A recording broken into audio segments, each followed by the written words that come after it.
আসসালামু আলাইকুম।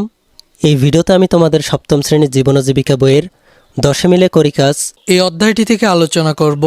আজকের এই ভিডিওটি খুবই ইন্টারেস্টিং, তাই আমার চ্যানেলে যারা নতুন রয়েছেন তাদেরকে সাবস্ক্রাইব করার একটি ছোট্ট অনুরোধ থাকবে। आपके सामने एक बड़ा सा रेड बटन है। আর আমার চ্যানেলের অলরেডি সাবস্ক্রাইবার যারা রয়েছেন তারা অনেকেই এভাবে ভিডিও দেখে চুপি চুপি পালিয়ে যান, তাই ভিডিওটিতে লাইক করে যাওয়ার একটি ছোট্ট অনুরোধ থাকবে। শুভ কাজ যত তাড়াতাড়ি সম্পন্ন হয় ততই মঙ্গল। আচ্ছা ঠিক আছে, আপনাদের অনেক ধন্যবাদ। এখানে আমরা এই দলগত কাজ থেকে শুরু করব।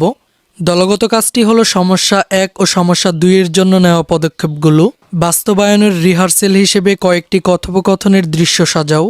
দলে ভাগ হয়ে শিপ্রা ও সজীবের সঙ্গে কথোপকথনের কয়েকটি স্ক্রিপ্ট বানাও এবং তা ভূমিকাভিনয় করে দেখাও। তো আমরা পূর্বে সমস্যা 1 ও সমস্যা 2 এ শিপ্রা ও সজীবের ঘটনাগুলো পড়েছিলাম।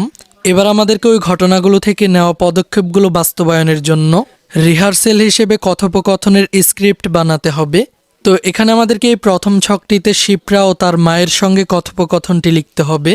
তো আমি তোমাদেরকে শিপ্রা ও তার মায়ের সঙ্গে কথোপকথনের কিছু নমুনা স্ক্রিপ্ট দেখিয়ে দিচ্ছি। ছকটির প্রথম অংশে আমাদেরকে মায়ের সাথে আলোচনার স্ক্রিপ্টগুলো লিখতে হবে। আগ্রহ নিয়ে উভয়ের কথা শোনা, পড়াশোনা বন্ধ করে দিলে তার প্রভাব কী হতে পারে তা নিয়ে আলোচনা করা, শিপ্রার আচরণ কিভাবে পরিবর্তন করা যায়, মা কিভাবে শিপ্রাকে সহযোগিতা করতে পারেন ইত্যাদি।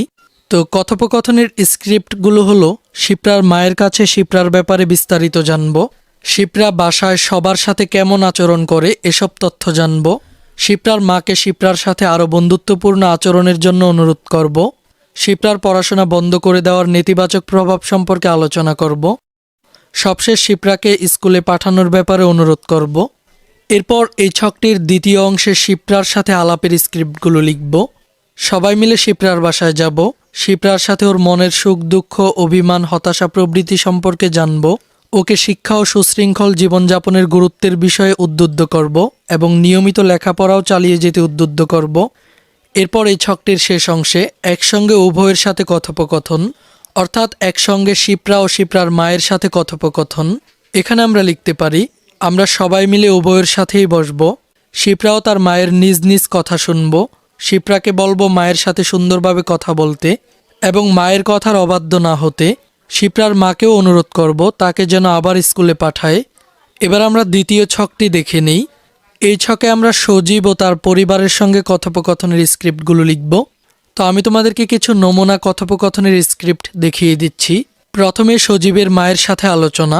এখানে আমরা লিখতে পারি, আমরা প্রতিবেশী বন্ধুরা একজন সম্মানিত শিক্ষক এবং প্রয়োজনে এলাকার গণ্যমান্য একজন মুরব্বী নিয়ে তার মায়ের সাথে কথা বলবো, তার কাছ থেকে সজীবের হঠাৎ পরিবর্তনের কারণ জানব।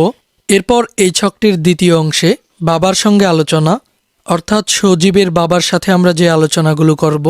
মায়ের সাথে কথা বলে সবাই মিলে ওর বাবাকেও সমানভাবে বোঝাবো, তাকে বলবো সন্তানকে যেন তিনি আরও একটু বেশি সময় দেন, পরিবারের সকলের সাথে যেন সজীবের একটা বন্ধুত্বপূর্ণ সম্পর্ক থাকে এবং সজীবের পড়াশোনা বিষয়ে যেন আরও সচেতন থাকেন সে বিষয়ে অনুরোধ করব।